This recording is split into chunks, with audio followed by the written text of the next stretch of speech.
itu masih dalam apa ya, belum praktikum, jadi masih dalam teoritis banget gitu loh. Nanti kalau praktikum kalian akan praktikum lapangan dan praktikum lab. Nah, praktikum lapangan itu termasuk pengambilan tanah ya. Jadi kalau kalian mau merancang pondasi, berarti kan tanah di bawah pondasi kita tuh harus diselidiki dulu bagaimana kekuatannya, bagaimana soil propertiesnya, engineering propertiesnya gitu ya. Nah itu diambil tanahnya ya, artinya yang dikenal dengan sampling. Jadi ambil tanah atau sampel tanah.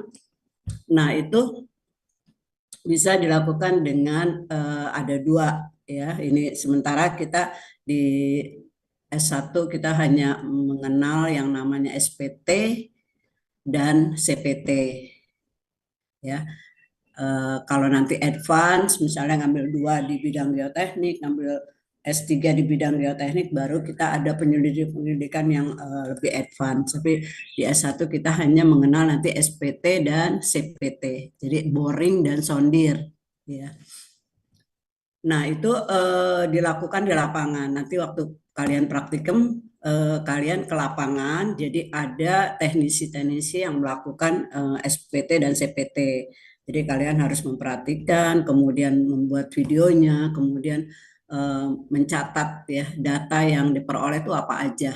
Ya, nanti tanah dari hasil tes lapangan ini kalian bawa ke lab. Nah, di lab nanti dilakukan praktikum lab. Jadi ada 10 modul ya atau 10 percobaan, di antaranya ya kalian harus melakukan eh, apa ya namanya distribusi bagian butir.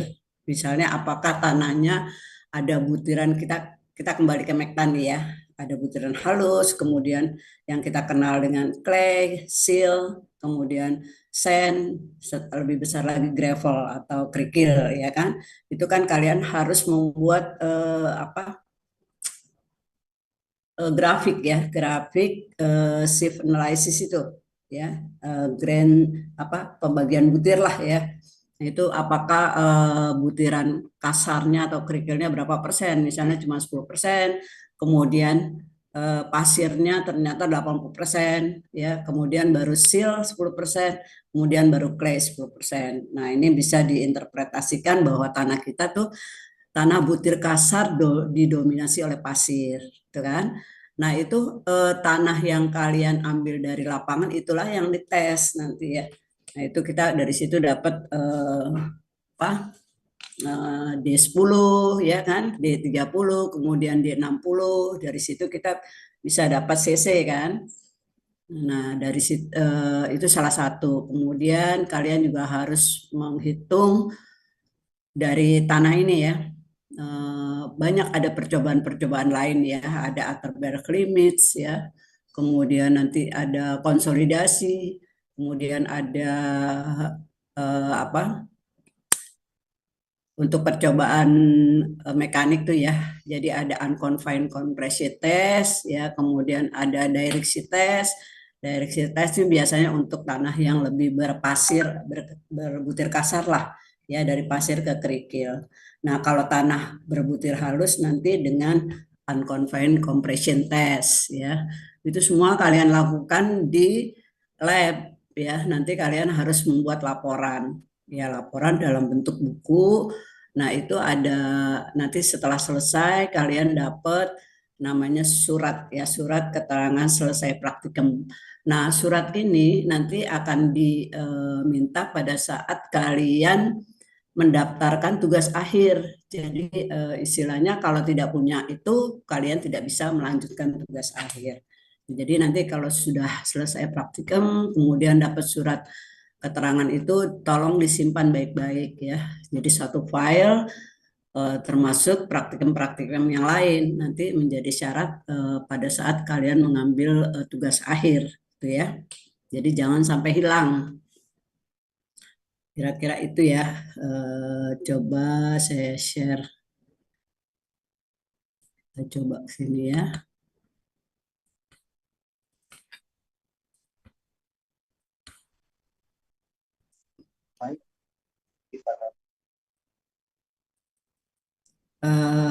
Lia atau Aura, nanti tolong didokumentasikan ya kuliah kita hari ini. Baik, Ibu. Terima kasih.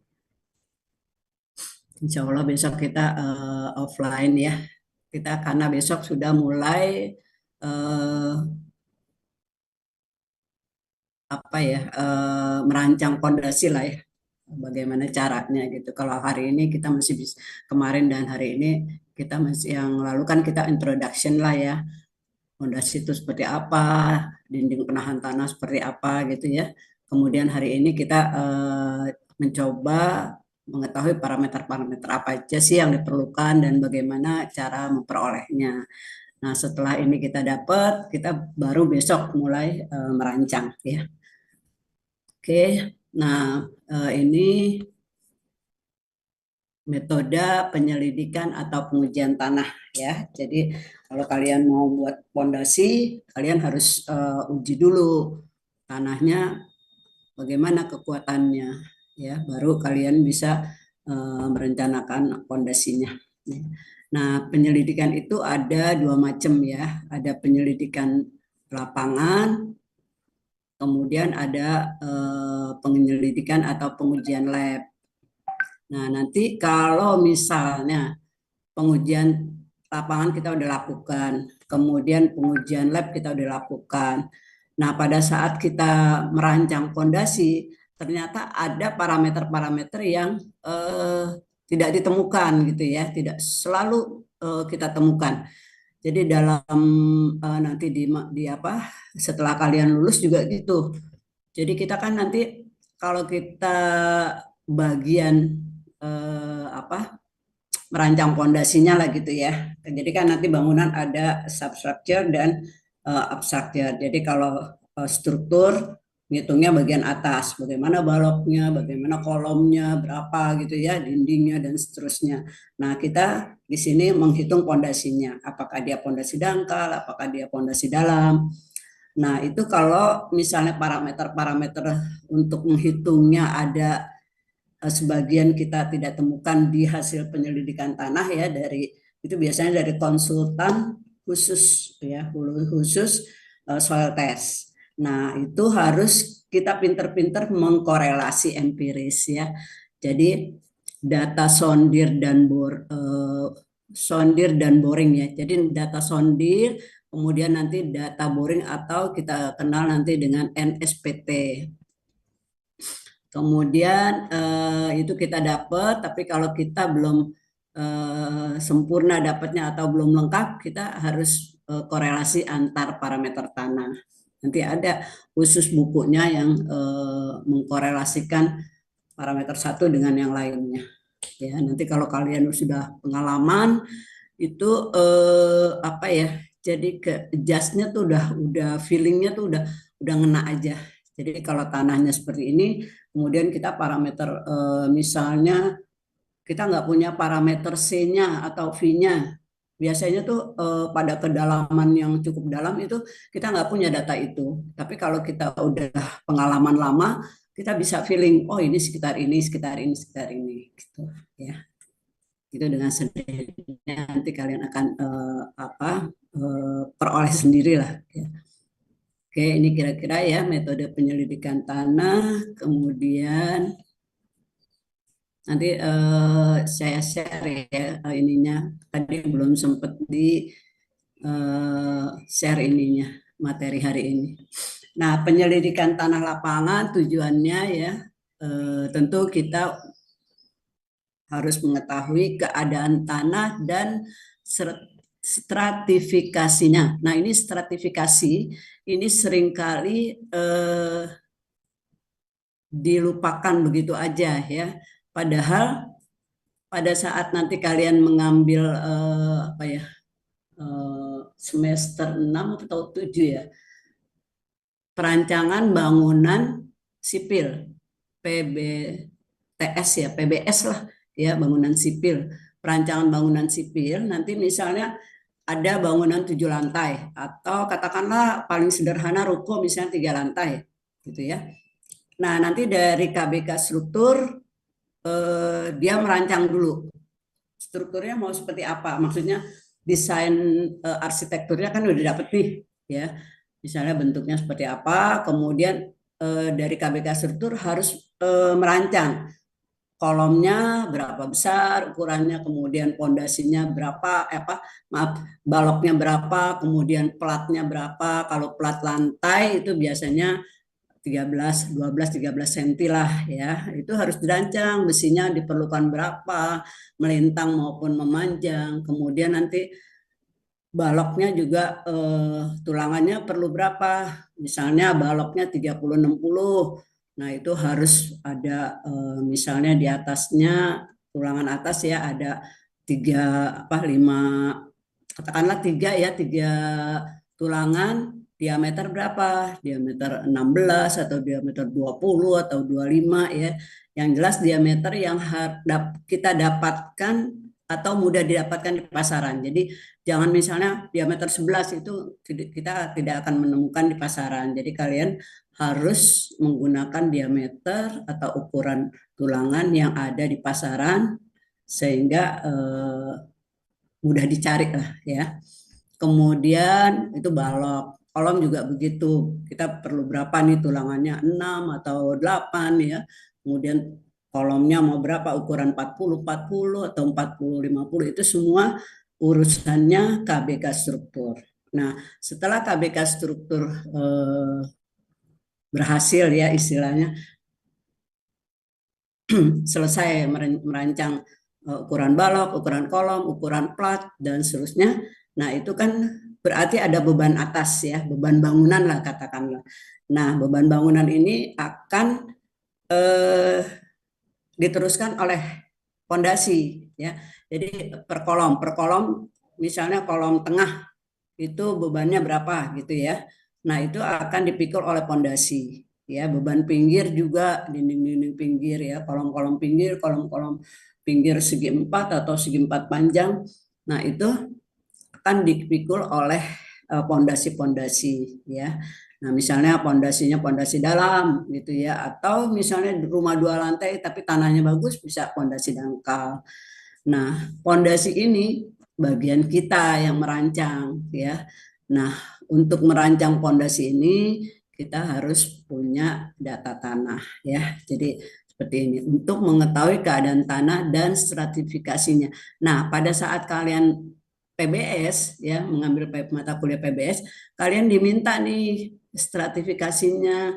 Jadi jangan sampai pada saat diminta nggak tahu gitu ya, terus nggak bisa, nggak mengerti. Padahal di mekanika tanah, pondasi 1, pondasi 2 itu semua nanti diajarkan ya di pada saat nanti kalian praktikum juga kalian diminta tugas pertama setelah penyelidikan kan. Jadi pada saat praktikum kalian harus praktikum lapangan dulu. Nah, itu dapat ini hasil sondir dan hasil boring. Nah, itu kalian harus membuat stratifikasinya. Jadi jangan ada alasan bahwa tidak bisa membuat stratifikasi ya. Jadi nanti pada saat kalian mengambil PBS jangan sampai dosen yang bersangkutan sedikit marah gitu. Kenapa ini kok nggak bisa? Dulu emang kenapa? Dulu nggak ngerjain ya dan bla bla bla bla. Itu jangan sampai seperti itu ya. Jadi mungkin pada saat kalian mengambil PBS mungkin ibu sudah tidak mengajar lagi karena masa mengajar ibu tuh cuma sampai Agustus 2025 gitu ya. Tapi kalau kalian misalnya mau tanya apa gitu silakan aja ya. Ibu terbuka. Oke. Nah, itu ya. Ini sedikit ya kenapa kita penting untuk stratifikasi ya. Nah, kemudian kedua mendapatkan contoh tanah untuk diuji di lab. Tadi kan diambil sampling contoh tanah yang kita kenal nanti dengan nama sampling ya. Nah, contoh tanah ini juga ada dua, apakah dia tak terganggu atau terganggu ya. Nanti kita akan dijelaskan mana yang terganggu, mana yang tidak terganggu ya. Kemudian berikutnya kenapa harus ada penyelidikan tanah? kita bisa tahu tinggi muka air, ya, tinggi muka air tanah. Nah, pada saat kalian menghitung apa ya? Menghitung penurunan ya. Itu kan kalian harus menghitung tegangan efektif. Nah, tegangan efektif apakah dia ada muka air tanahnya di persis muka tanah, itu kan berarti kondisi tanah kita gamanya harus dikurangi dengan gamma water ya. Tapi kalau hasil penyelidikan tanah kita kemungkinan nih muka air tanahnya ada pada kedalaman 6 meter misalnya. Berarti kan dari 0 sampai 6 meter kita masih menggunakan gamma tanah yang utuh. Jadi belum dikurangin gamma water.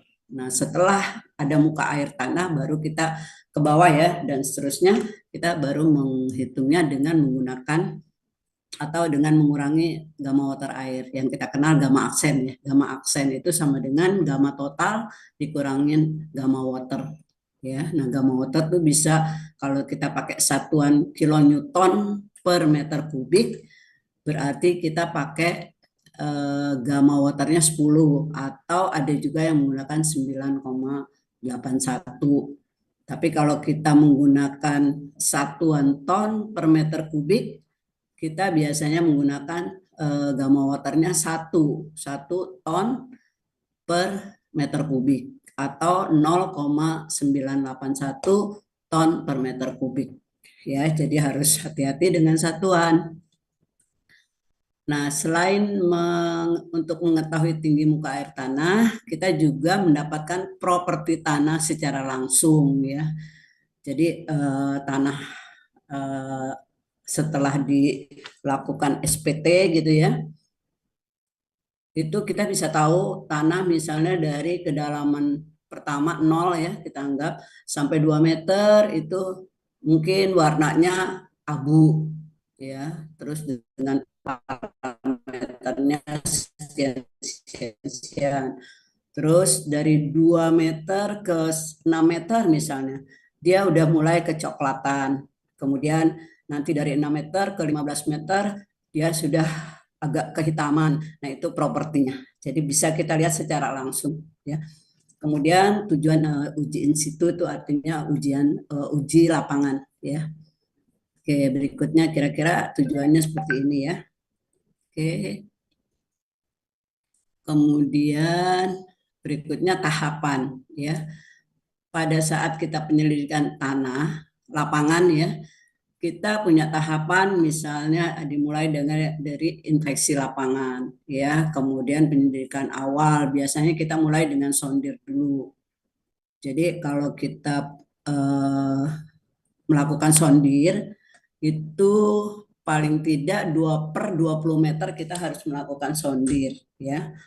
Nah, tapi kalau boring nanti eh, misalnya satu areal bangunan luasnya berapa? Misalnya 20, enggak 20 deh. Kalau bangunan besar kan bisa berapa ribu meter gitu ya. Kemudian nanti sondirnya harus per 20 meter tuh lakukan sondir. Tapi kalau boring itu tidak perlu sebanyak itu. Boring itu biasanya dilakukan pada titik-titik yang rawan atau katakanlah eh, punya beban besar, misalnya di bawah lift, ya itu kita harus boring. Kemudian kalau di bawah kolom-kolom misalnya bangunan yang memerlukan eh, apa ya area area berat gitu, misalnya perpustakaan. Perpustakaan itu berat. Jadi kalau misalnya perkantoran itu hitungan berat bangunannya ya. Itu kalau perkantoran itu hanya 250 kilo per meter persegi. Jadi kalau kalian tuh dihitung 100 kilo, dianggap maksimal 100 kilo. Jadi kalau yang punya berat 100 lebih dari 100 kilo harus hati-hati. Itu per meter persegi kita hanya dibolehkan untuk beban 100 kilo ya, itu kalau orang. Nah, kalau beban perkantoran itu dianggap meja, kursi itu 250 kilo per meter persegi. Nah, kalau perpustakaan itu dua kalinya 500 meter persegi. termasuk misalnya kita menggunakan untuk meletakkan itu loh alat-alat gym gitu ya, nge-gym itu kan berat-berat. Nah, itu juga alat olahraga lah. Itu juga harus 500 kilo per meter persegi. Jadi harus hati-hati dengan beban-beban itu. Nanti pada saat kalian misalnya apa terjun di lapangannya bidang struktur itu ada sih ininya aturan beban bangunan itu ada ininya semua ada di SNI. Jadi ada peraturannya. Tinggal dibaca aja berapa sih persyaratannya gitu ya. Semua ada. Kemudian penyelidikan lanjut ya. Setelah boring, setelah sondir, maaf. Kalau misalnya ruko 2 lantai gitu ya, atau tiga lantai lah, 3 lantai, 4 lantai, itu rasanya nggak perlu boring ya, jadi cukup sondir aja. Tapi kalau udah bangunan-bangunan tinggi, apartemen atau mall gitu ya itu harus ada penyelidik apa ada penyelidikan lanjut nih boring ya dengan pengambilan contoh walaupun sondir juga kita bisa tahu pada kedalaman berapa kekuatannya berapa ya kemudian boring atau pengambilan contoh ya sampling kemudian SPT ya standar penetration test ya kalau sondir tuh disingkatnya CPT. Kalau SPT ini ya. Nah, pressure meter, dilatometer itu untuk advance, jadi enggak ya. Kemudian juga penyelidikan tambahan, misalnya kita pengen tahu nih gerakan, kita udah bikin dinding penahan tanah untuk eh, kalau kalian lewat subway gitu ya, subway atau underpass ya, underpass deh, nggak usah subway. Underpass itu kan kalian kiri kanannya suka lihat ada pentolan-pentolan ya. Nah, itu dinding penahan tanahnya di apa dikombinasikan dengan ground anchor. Nah, penutup ground anchornya itu dibuat kayak pentolan-pentolan itu. Makanya kalian perhatikan deh bentuknya atau ininya tidak sama ya tidak misalnya kita kan pengen tahu pengen kelihatan bagus ya misalnya di ketinggian yang sama gitu rata nah itu nggak bisa karena tanah bukan sesuatu yang bisa di apa ya bisa direkayasa gitu ya oh saya pengennya kekuatannya sama nih di sekitar ini di ketinggian ini nggak bisa jadi memang tanah itu sesuatu yang tidak pasti ya jadi dari pemiliknya itu banyak ketidakpastian itulah tanah ya. Nah, itu yang kita selain ilmu yang kita terapkan feeling juga perlu ya. Nah, itu kalau kalian perhatikan di ini di underpass ya kayak misalnya ke Pondok Indah gitu ya kalian coba deh lihat kiri kanan itu pasti ada pentolan-pentolan yang nggak sama tingginya ya pasti ada perbedaan antara pentolan satu, pentolan dua. Nah itu ground anchornya, ground anchor ya, itu menyesuaikan dengan kondisi di balik dinding penahan kita ya. Nah itu penyelidikan tambahan. Nah eh, di sini diperlukan namanya inclinometer. Jadi inclinometer itu pada saat kita mengerjakan dinding penahan tanahnya ini, kita harus tahu gerakannya, gerakan longsornya ke dalam lagi nih. Setelah kita gali, kita bikin dindingnya, apakah ada pergerakan? Apakah pergerakannya masih bisa ditoleransi dengan persyaratan? Nah, itu yang kita bisa tahu di situ besarannya itu dengan alat yang namanya inclinometer. Jadi inclinometer ini nanti dipasang di beberapa meter gitu ya. Jadi nanti dibaca. Jadi itu yang kita pantau. Ya. Oke, itu penyelidikan tambahan antara lain ya. Oke, kita lanjut.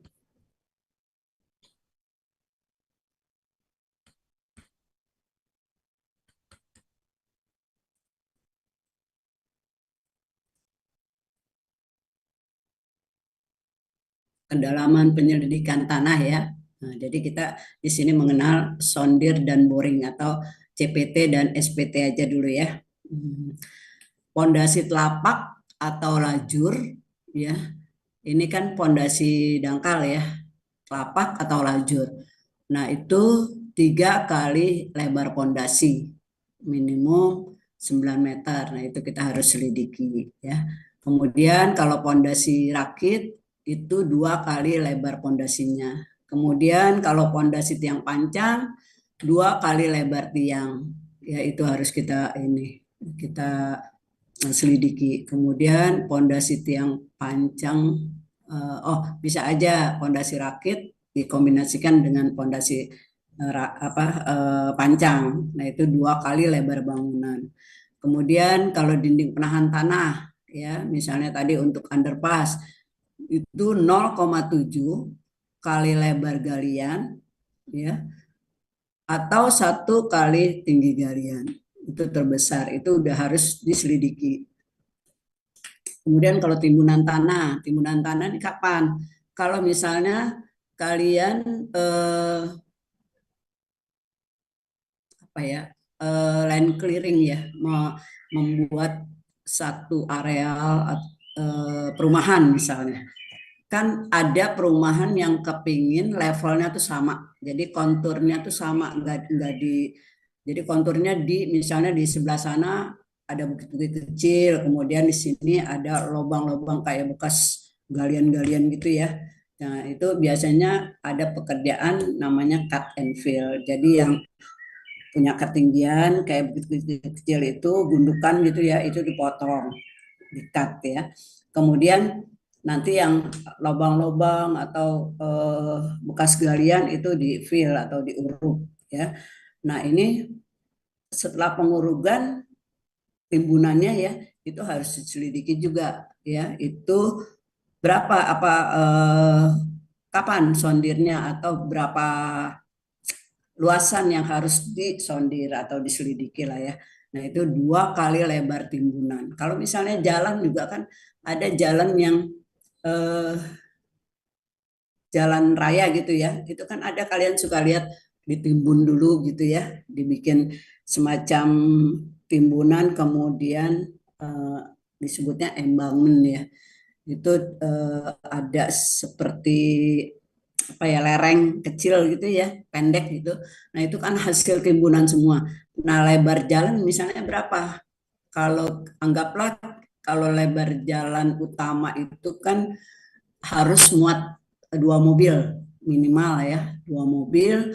Itu mobil kira-kira berapa? Kita perlu 2,5 meter kali ya, 2,5 meter lebarnya. Kemudian kalau memanjangnya bisa 5 meter, tergantung model mobilnya sih ya. Tapi katakanlah misalnya 2,5 meter sampai 3 meter, berarti kan 6 meter. 6 meter, katakanlah kita lebihkan space-nya 10 meter atau 8 sampai 10 meter lah. Nah, itu dianggapnya 8 atau 10 meter itu adalah lebar timbunan. Jadi 2 kalinya kita harus selidiki, 2 kali harus selidiki ya. Jadi lebar misalnya timbunannya 10 meter per dua kali ya, 2 kali 10 kita harus sondir, 2 kali 10 harus sondir, tergantung berapa kilometer kita membuat jalan ya. Oke, itu ukuran-ukurannya. Kemudian ini perlu diperbesar nggak, ini harus saya perbesar dulu ya.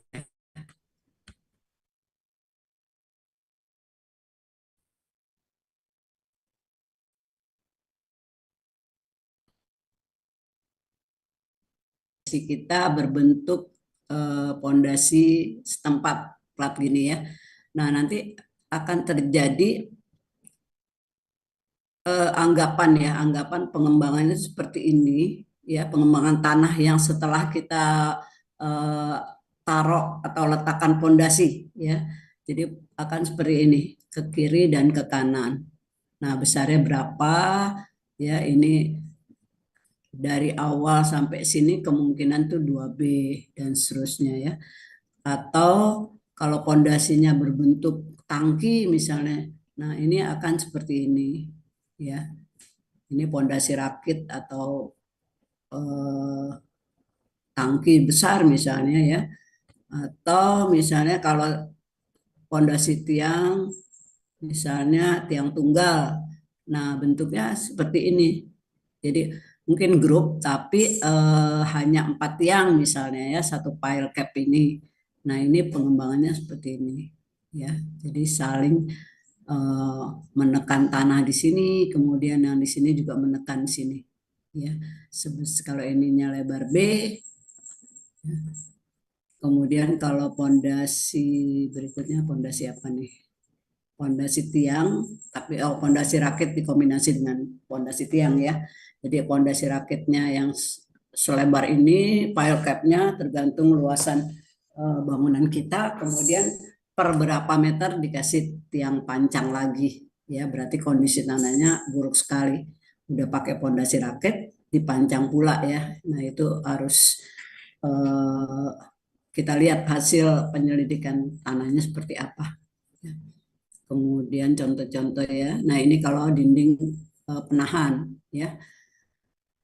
Jadi tanah awalnya utuh, kemudian kita mau gali, misalnya lantai 1, lantai 2 gitu ya. Nah, ini juga awalnya kan muka air tanahnya di atas ya, tapi kita tekan, kita pompa ya, pompa terus ke sini gitu ya. Nah, ini eh, pergerakan dari ininya seperti ini ya, pergerakan dari tanahnya ya. Kemudian kalau ini ya apa nih namanya eh, timbunan ya, timbunan akan seperti ini. Jadi pergerakannya ke sini, kemudian dari arah yang tengah seperti ini, nanti dari arah sini juga berlawanan ke sana. Nah, ini ada keterangannya di mana A itu adalah kedalaman yang mempengaruhi daya dukung, kemudian B-nya kedalaman yang mempengaruhi penurunan nantinya ya. Kemudian C-nya itu adalah kedalaman dari penyelidikan yang kita atau harus kita lakukan ya. Oke. Ini ada keterangan-keterangannya ya. Kemudian dia adalah kedalaman pondasi, kemudian ini kalau ini panjang tiang ya, kemudian lebar telapak dan seterusnya. Ini menunjukkan pedoman kedalaman penyelidikan tanah kita. Jadi sebelum penyelidikan sebetulnya ya kita pengen punya udah punya angan-angan nih, kita mau merancang kira-kira dari strukturnya kita punya beban berapa nih, besar misalnya, berarti nggak mungkin nih pondasi dangkal, jadi pondasi dalam. Nah, pondasi dalam seperti ini ya. Nah, ini kita udah tahu nih pengembangannya seperti apa, jadi kita dari sini udah bisa tahu berapa dalam yang kita perlukan gitu ya untuk penyelidikan tanahnya. Oke. Terus kalau kita mau timbunan jalan juga kita udah perkirakan kira-kira mau lebar 10 meter gitu misalnya. Terus kita penyelidikan tanahnya harus lebih besar dari 2B. 2B misalnya lebih besar dari, kalau kita punya lebar 10 ya harus lebih besar dari 20 meter penyelidikan tanah kita gitu ya. Kira-kira itu. Bentar saya baterainya ya, casannya kayaknya nggak.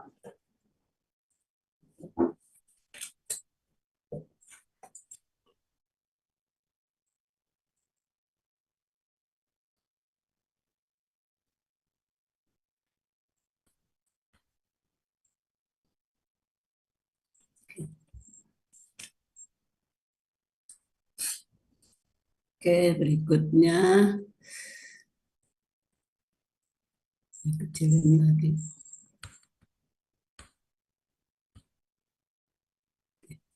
Jumlah penyelidikan tanah ya, penyelidikan awal kalau tanahnya normal setiap 100 sampai 200 meter. Kalau tanahnya lunak 50 sampai 100 meter. Kalau itu penyelidikan awal ya. Tapi kalau penyelidikan detail ini 15 sampai 25 meter. Biasanya kalau di Jakarta per 20 meter itu harus diselidiki ya.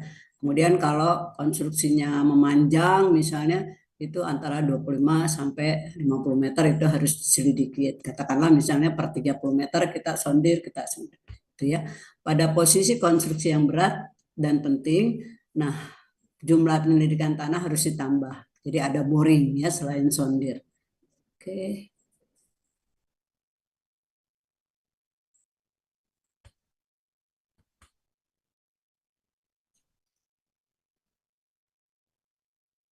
8, kita sampai jam berapa ya? Kalian ada kuliah lagi jam berapa? Izin Bu, saya ada kuliah jam 10. Oh, Ya sih Bu, saya ada kuliah jam 9.30 Bu, Anstruk 2. oh. Jadi kita harus selesai jam 9, eh, jadi 9.30 ada yang kuliah ya. Betul Bu. Oke, saya percepat aja ya. Jadi kita kira jam 9.30, jam 9.20 lah ya kita selesai. Oke. Pengeboran awal ya ini bukan pengeboran manual, maksudnya boring, auger boring, kemudian nanti ada yang namanya pengeboran wash boring, jadi pakai air gitu ya, dibilas. Kemudian ada pengeboran inti, core drilling. Jadi sekarang kita teori dulu, nanti pas mau praktikum kalian benar-benar harus lihat di lapangan ya. Oke.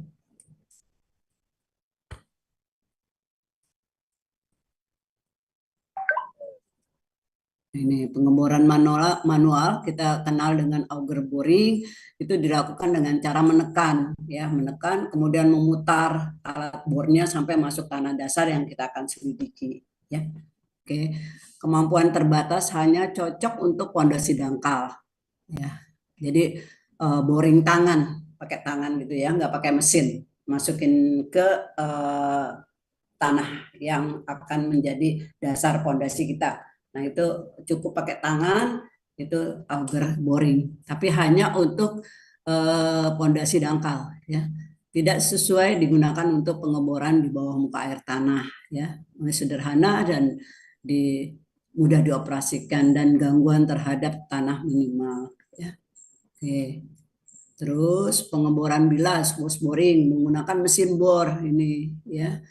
Kemudian tanah dikorek, kemudian dibilas dasar lubang bornya dengan air yang ada sirkulasinya gitulah ya. Tidak dapat untuk mengidentifikasi tanah, ya kurang sesuai dengan pemboran batuan. Jadi ini hanya untuk tanah jenis eh, butir halus ya. Butir kasar pun bisa, tapi hanya pasir ya. Jadi kalau udah berbentuk kerikil batuan itu udah nggak bisa ya. Dapat digunakan untuk semua jenis tanah. Sangat cocok untuk tanah lunak. Ya, gangguan terhadap struktur tanah juga minimal. Oke. Kemudian pengeboran inti yang kita sebut dengan core drilling ya. Nah, ini juga harus menggunakan mesin bor ya. Kemudian nanti ada tabung tunggal tanpa sirkulasi air. Kemudian nanti juga ada tabung ganda, tabung triple ya. Nah, ini masih bisa digunakan untuk batuan. Ya, jadi dari sini nanti hasilnya kita bisa identifikasi tanah secara langsung ya, tapi tidak sesuai dengan untuk tanah lunak ya, terlalu mahal. Ini hanya untuk tanah butiran kasar dan keras ya. Dapat mengganggu struktur tanah pasti ya karena pengeboran inti. Nah, ini juga untuk minyak kayak gitu itu tuh. Ini juga pengeboran inti. Ya, kemudian tes fit ini sebetulnya advance, kita lewatin aja ya. Nah, ini metode pengambilan tanah. Tadi kan awalnya ada yang terganggu dan tidak terganggu ya.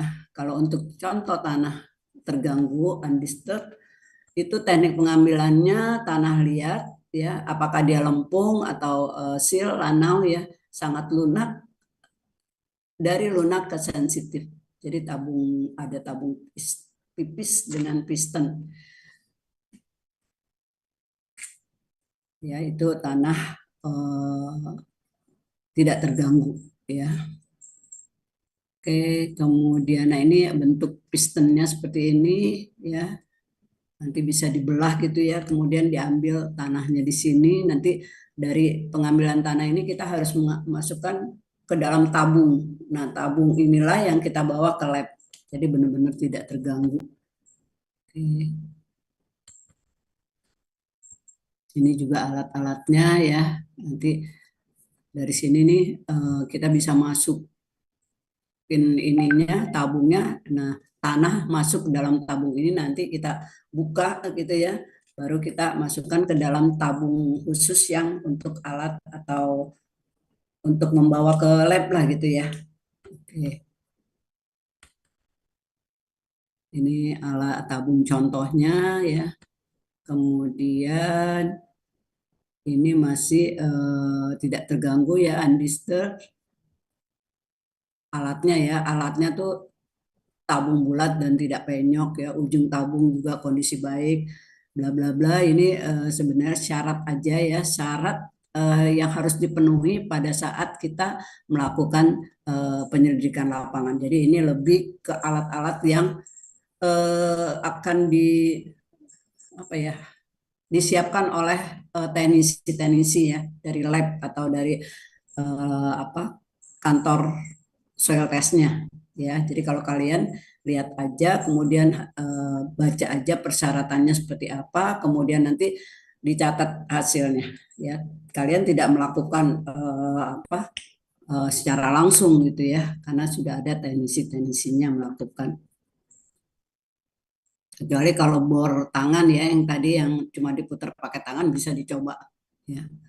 Oke, contoh tanah tak terganggu ini juga antara lain tabungnya harus ditutup dengan lilin parafin ya, supaya tanahnya tidak melekat di dinding tabung ya. Kemudian disimpan di tempat yang teduh ya. Kemudian setelah itu kita beri label ya untuk memudahkan identifikasi. Jadi harus dikasih label-label catatan, misalnya B boring hole 1, boring hole 2, boring hole 3. Nanti kan akan dibawa ke lab untuk diselidiki lab testnya ya. Kemudian diberi, nah selama pengangkutan tabung dibungkus dengan busa. Jadi selain ada tabung juga diberi busa ya, atau styrofoam lah ya. Penyimpanan harus tegak ya dan dalam ruangan yang sejuk ya. Ujian lab harus dilakukan segera, jadi jangan menunda. Misalnya dibawa pagi hari, minimal kalau sampai siang di lab udah harus dilakukan gitu ya. Kalau kita benar-benar untuk perancangan pondasi bangunan sebenarnya. Tapi kalau kalian kan kalau di praktikum bisa aja tanahnya mungkin udah sebulan yang lalu gitu ya. Nggak apa-apa. Yang penting caranya tahu dan untuk mendapatkan apa ya. Itu kalau masih kuliah kita. Tapi nanti di masyarakat kalian udah harus begitu nyampe soil test apa, nyampe samplingnya itu harus diselidiki langsung ya. Nah, beda sama tanah kalau terganggu ya. Teknik pengambilan dapat diperoleh dengan cording atau tabung SPT. Ini juga harus dibungkus dengan plastik, disimpan dengan tempat sejuk, juga diberi nama atau label. Biasanya digunakan untuk material penimbunan ya. Jadi bukan untuk bangunan-bangunan tinggi ya. Ini material penimbunan misalnya tadi yang untuk area perumahan ya. Jadi tidak apa ya, tidak digunakan untuk beban yang berat dan statis gitu ya.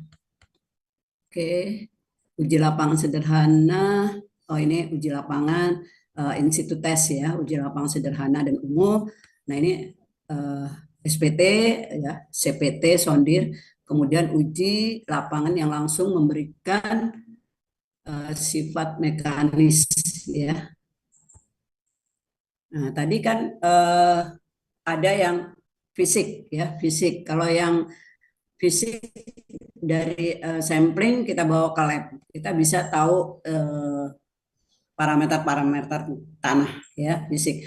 Nah, uji lapangan yang bisa langsung kita mendapat sifat mekanis atau engineering properties juga ada. Ini ada uji fancier test ya, kemudian ada lateral cylinder. Ini kalau fancier test masih di tingkat kita lah kuliah S1, tapi kalau yang udah ini ada tes lateral dan sebagainya ya, ini udah advance, kita lewatin aja. Nah ini SPT ya, nah, ini perlu ya, nanti praktikum lapangan ini. Prinsipnya dilakukan dengan memukul sebuah tabung standar dengan lubang kedalaman 450 ya. Senti kalau 45 cm lah ya, 45 cm nanti ada 15 cm, 15 cm, 15 cm dibagi 3. Kemudian palunya sekian, kemudian tinggi jatuhnya sekian. Jadi 76 cm kita baca, 76 cm kita baca. Nah, jumlah pukulan untuk melakukan penetrasi ini 15 cm. Nah, karena 45 cm kan 15 cm-nya 3 kali tuh kita dapat data. Nah, yang kita hitung atau kita pakai untuk nilai N SPT adalah 2 hitungan terakhir. Ya, jadi 15 cm kedua dan 15 cm ketiga. Ya, itu yang kita pakai NSPT. Ketentuan ukuran tabung SPT menurut ASTM ini standarnya ya. Kemudian alat pemukulnya juga bisa konvensional atau otomatis ya. Kita lanjut. Nah, ini teori aja ya. Apa sih keunggulan dari SPT? Dapat digunakan untuk mengidentifikasi jenis tanah secara visual ya, kemudian untuk mendapatkan parameter tanah secara kualitatif melalui korelasi. Jadi kalau kita udah dapat NSPT kita bisa korelasi kalau kita perlu parameter-parameter yang tidak ada di laporan penyidikan tanah ya. Kemudian kalau batasannya ya, profil kekuatan tanah tidak menerus, perlu penelitian pelaksanaan berat ini. Jadi perlu teknisi-teknisi yang berpengalaman ya. Oke. Ini alat aja, hammer test nanti bisa dilihat, kemudian tabung SPT kalau kalian mau secara detail mungkin tidak bisa saya jelaskan satu persatu di sini untuk alat ya. Nanti akan dijelaskan pada saat kalian mau praktikum lapangan ya. Jadi sambil kalian cari-cari di websitenya ya, seperti apa sih. Nah ini contoh hasil SPT. Jadi hasilnya seperti ini. Saya besarin ya.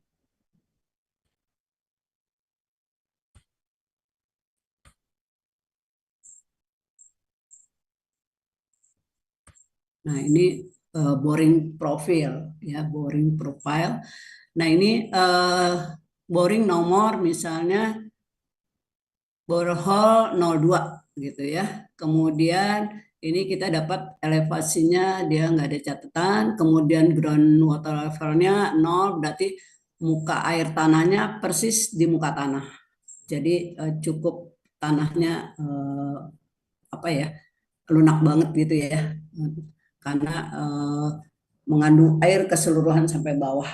Jadi termasuk rata-rata tanah lunak seperti itu ya. Jadi misalnya nih pada kedalaman katakanlah misalnya ini 2, 3 sampai 3 meter lebih lah ya. Nah, ini kita bisa tahu nih ya. Kemudian apa nih kondisinya ya, very soft, kemudian gray, silty clay. Jadi clay mengandung silt atau lempung mengandung lanau yang warnanya gray ya. Kemudian dengan catatan mengandung organik kayak gitu-gitulah ya. Kemudian berikutnya adalah very loose ya. Nah, ini termasuk pasir berlanau gitu ya, sand, silty sand misalnya ya, dan seterusnya. Ini kedalamannya, depth-nya ya. Kemudian N-nya ini. Nah, ini N nilai ini adalah 30 cm. Jadi 15, 15, 15. Jadi 30 cm terakhir yang kita pakai. Nah, ini datanya ada di sini. N-nya misalnya 1, kemudian 4, kemudian 7, kemudian dan seterusnya. Jadi nanti grafiknya bisa digambar seperti ini. Gitu ya. Nah, ini berarti kalau kondisinya seperti ini, tanahnya kalau dianggap tanah bagus itu kalau NSPT-nya katakanlah misalnya 40, 50, 60 itu udah bagus. Jadi kalau misalnya nilainya baru 2, 1, 4, 7, 5 ini masih buruk ya, tanahnya belum menemukan tanah keras. Jadi pondasi dalam kita itu masih terus sampai NSPT-nya dalam. Nah ini nggak kelihatan ya sampai kedalaman berapa nih. Ini 13 meter, dia masih nilainya 4 ya, malah di sini 1. Jadi ini kelihatannya kita tidak bisa menggunakan tiang pancang, jadi harus tiang bor ya, itu ya. Oke, ini kira-kira hasil dari penyelidikan SPT. Ya, oke, saya kecilin lagi. Ini pelaksanaannya ya, saya lewatin aja ya. Oke. Nah, ini CPT atau sondir ya. Nanti ada sondir mekanis, ada sondir elektrik ya. Nah, yang diperoleh dari sondir itu kita bisa mendapatkan nilai QC. Nanti di lapangan saya nggak tahu pakai elektrik atau manual ya, kalian lihat aja. Nah, keunggulan CPT apa dibanding SPT misalnya? Kekuatan tanahnya menerus, memberikan gambaran tanah secara tepat, sederhana. Tapi ini biasanya untuk kedalaman terbatas ya. Kalau udah kedalamannya eh, untuk tiang pancang, misalnya apa tiang dalam ya, di foundation itu udah harus pakai selain SPT, selain CPT juga SPT ya. Nah, batasannya tanah berbatu atau berkerikil hasilnya kurang akurat ya. Sondir mekanis kurang sensitif terhadap tanah liat yang sangat lunak. Ya, ada batasan-batasan atau kekurangan-kurangannya, kelemahannya ya. Kemudian ini ukuran sondir ya, ini detail dari alat kalau kita menggunakan standar ASTM ya. Oke.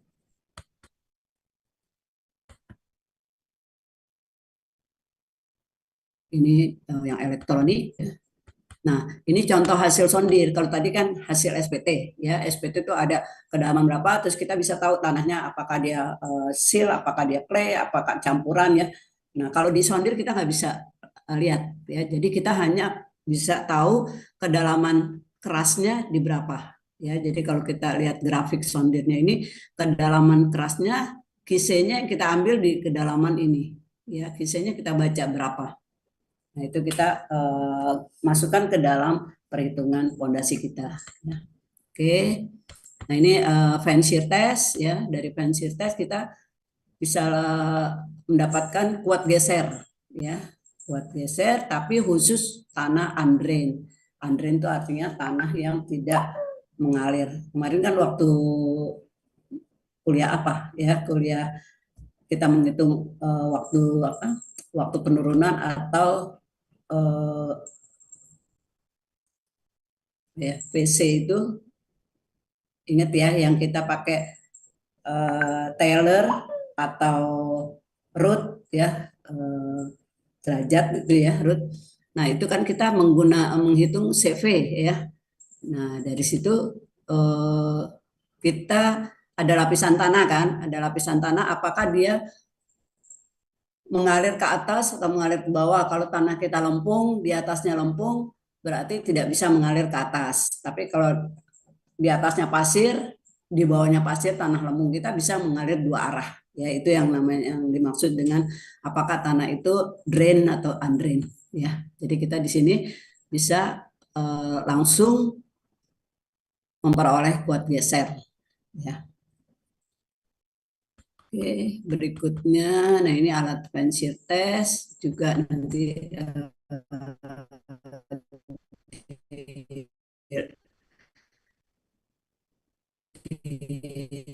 saat kita aja alatnya untuk detailnya. Nah, kita nggak kupas di sini. Ini juga kemudian penyelidikan air tanah ini sebetulnya waktu kita kuliah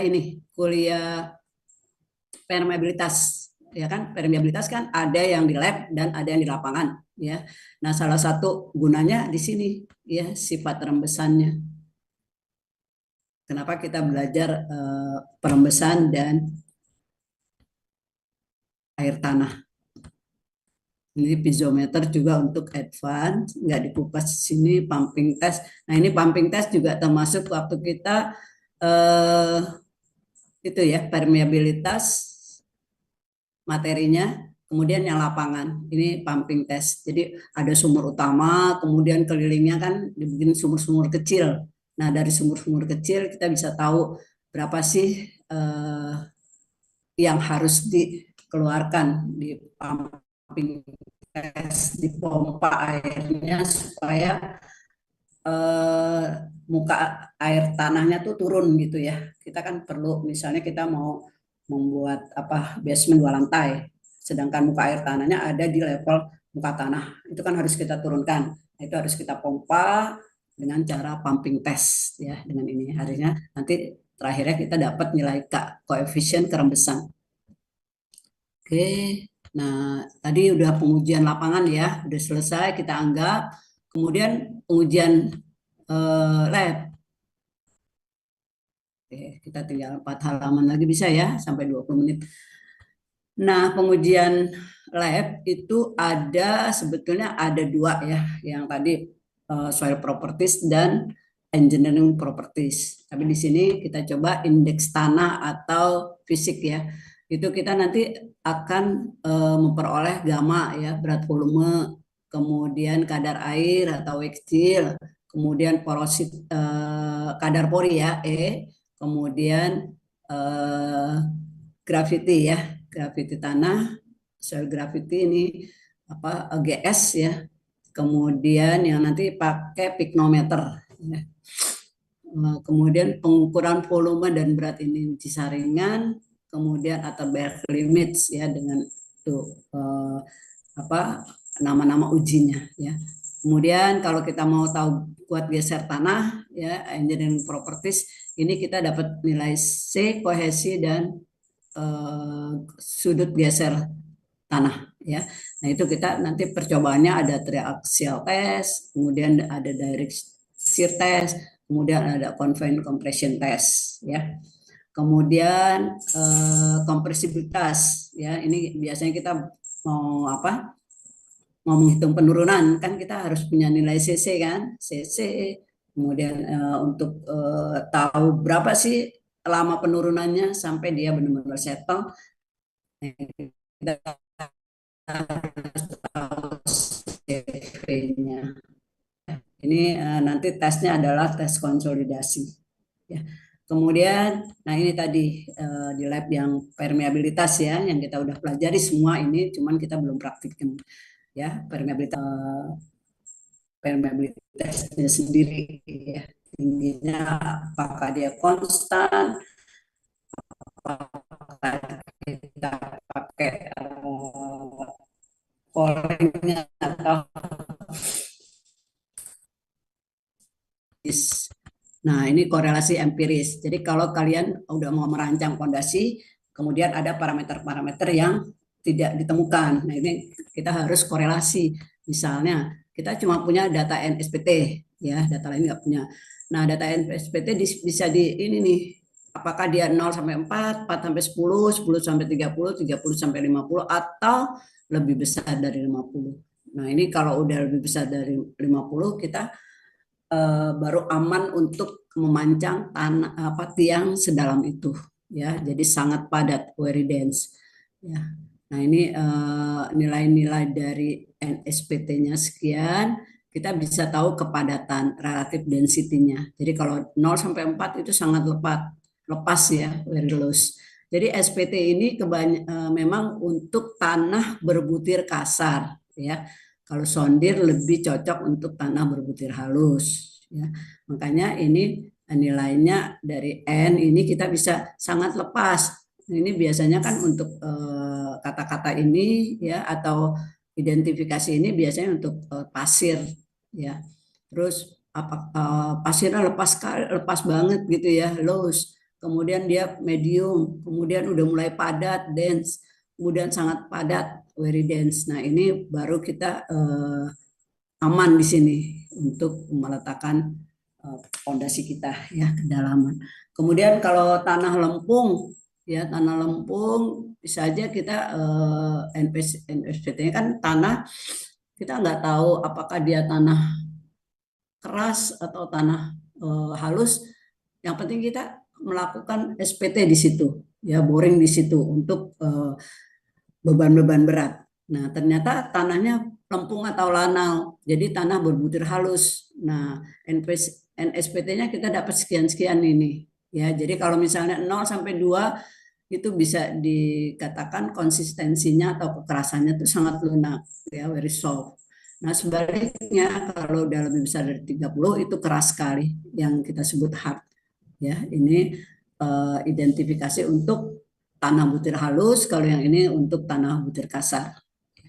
Oke, nah berikutnya selain ada tabel-tabel, kita juga bisa dari grafik ya. Ini kalau kita punya data sondirnya terbatas, kalau tadi kan SPT ya, kalau ini untuk sondir. Nah misalnya S kita berapa di sondir, kita pengen tahu nilai CU-nya, jadi kohesi. Karena dia tanah halus, itu kita tambahin di belakangnya ada U.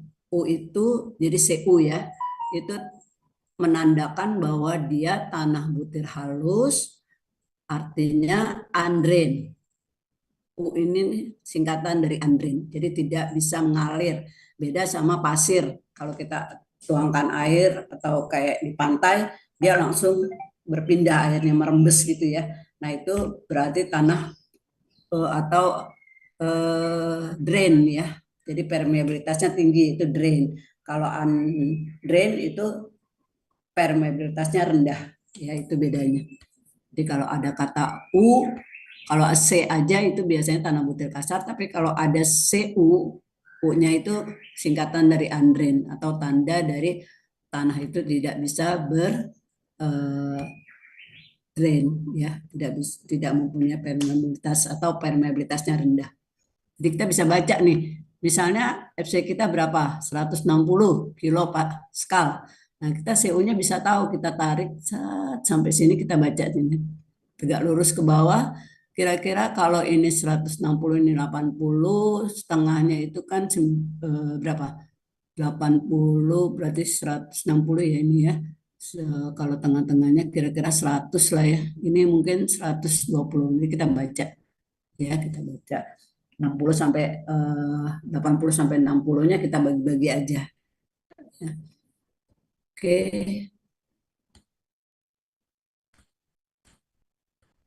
Nah, ini masih empiris ya. Kalau kita punya kita pengen tahu CC.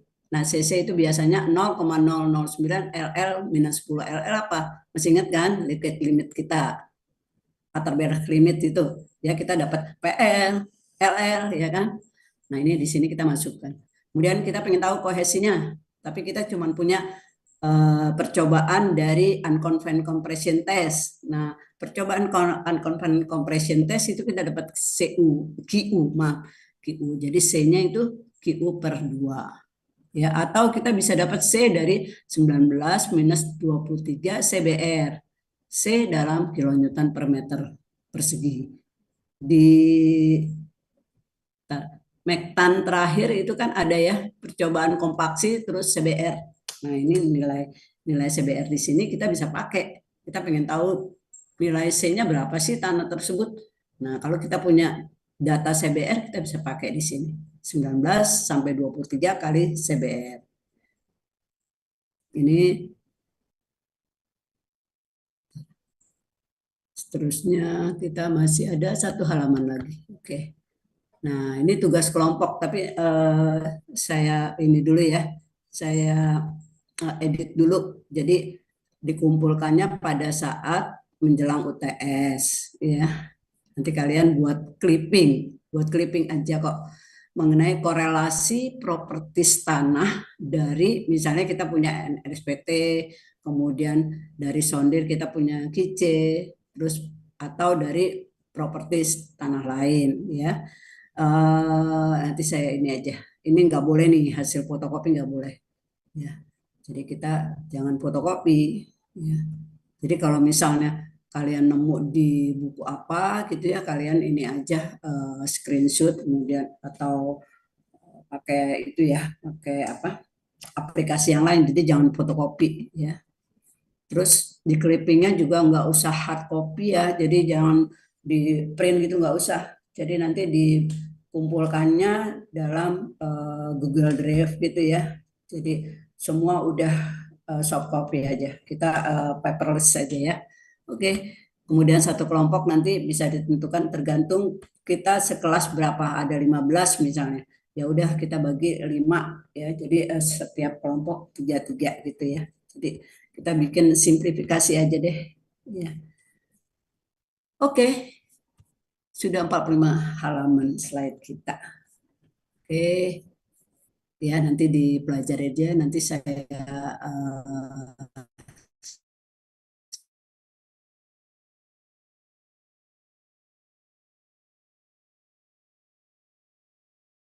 filenya apa penyelidikan lapangan atau lab nanti pada saat mau praktikum ya. Nanti ada penjelasan sebelum melakukan praktikum. Ibu, saya mau nanya, boleh nggak, Bu? Boleh dong. Jadi misalnya kita ngebor nih, Bu. Terus Mm-mm. terjadi keruntuhan lubang bor. Karena misalnya terkena kayak tekanan lateral tanah gitu. Nah, itu Mm-mm. kita sebaiknya kita perbaiki aja lubang bornya atau kita ganti metode pengeborannya, Bu? Sebetulnya kita bisa pakai casing. Jadi pengeboran dibor gitu, tapi untuk aman-amannya kita pakai casing. Jadi casing kayak kayak apa ya? Kayak tabung berbentuk dari baja gitu ya, tipis. Nah, itu casing tuh gunanya untuk menghindari ini tanah-tanahnya mendorong gitu ya, mendorong hasil dari bor kita. Nah, casing ini nanti bisa dipakai lagi di tempat yang lain gitu. Biasanya sih seperti itu. Oh, berarti kalau misalnya secara biayanya nggak nambah gitu kan, Bu? Atau Ya, pasti nambah. oh, Ya kan kita nggak tahu ya tanah itu seperti apa. Ada yang mudah longsor, ada yang aman-aman aja gitu. Itu nanti ada istilahnya pekerjaan tambah kurang gitu. Ya. Jadi nanti asik deh pokoknya kalau udah. Jadi kalau kalian misalnya magangnya di kantor konsultan geotek ya kalian akan menemukan seperti hal-hal seperti itu. Ya makin kaya pengetahuan kita kalau kita udah terjun di lapangan. Oke, Sevanya ada lagi yang mau ditanya? Sevanya Alevia. Alevia. Susah namanya. Bagus lah. Artinya apa? Udah tahu. Artinya kalau di Google, kalau Sevanya ramping, Bu, saya nggak paham sih maksudnya kayak gimana. Tapi saya nggak ada Kalau ramping-rampingnya. kalau tanya di AI, coba tanya di AI. Ya, oke. Pasti orang tua kamu ngasih nama itu adalah doa. Gitu. Ada yang lain? Aura, Ulil, Iya. Rangga, cukup ya. Nanti Ibu share ya materinya. Kemudian kalian pelajari aja lagi. Besok kita lanjutkan dengan merancang fondasi. Oke, di jam 9.23. Oke, terima kasih sudah hadir. Ya, kita jumpa sampai besok. Assalamualaikum, selamat pagi. Waalaikumsalam, makasih, Bu. Terima kasih, Bu. Sami-sami.